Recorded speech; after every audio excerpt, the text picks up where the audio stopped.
गांव के लोग फिर से खुशी से जीने लगे थे। हर पूर्णिमा को लोग एक दिया जलाकर ठुन ठुन ठुन साहुर को याद करते थे। पर एक रात कुछ ऐसा हुआ जो फिर से सब कुछ बदल के रख दिया। लाशें फिर से मिलने लगी। हर 2 दिन बाद किसी न किसी के घर के सामने एक कटी हुई लाश पड़ी होती। गांव फिर से कांप उठा। एक दिन सब लोग महाराज के पास पहुंचते हैं और रो रो कर गांव की घटनाओं के बारे में बताते हैं। रात को महाराज 2 सेनापतियों से कहते हैं, जाओ और खोजो इस कांड के पीछे कौन है। लेकिन सुबह सिर्फ उनकी लाशें लौट कर आईं। एक का सिर था ही नहीं, दूसरे के पैर कट चुके थे।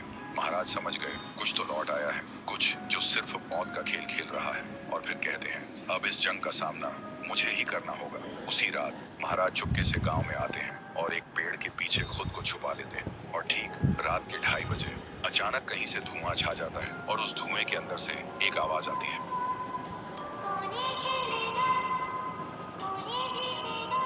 और फिर धुएं के बीच से निकलती है एक गुड़िया, गोल आंखें, एक बेजान सी मुस्कान, लेकिन चेहरा मौत का पैगाम।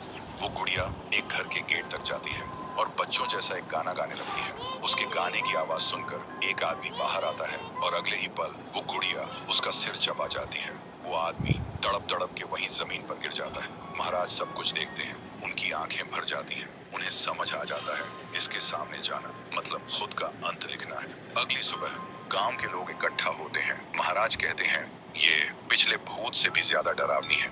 इसे सिर्फ वही हरा सकता है जो मौत को पहले ही हरा चुका है। और फिर एक पूर्णिमा की रात सब लोग दिया जलाकर पुकारते हैं, आप वापस आइए, आपके बिना ये गांव जिंदा तो है पर जीने जैसा नहीं। तभी एक आवाज गूंजती है और उसी दे की आग से एक जलता हुआ पेड़ बनने लगता है और उसी पेड़ में से ठुन ठुन ठुन साहुर निकलता है। तभी फिर से वही धुआं छा जाता है और उसके साथ ही एक आवाज।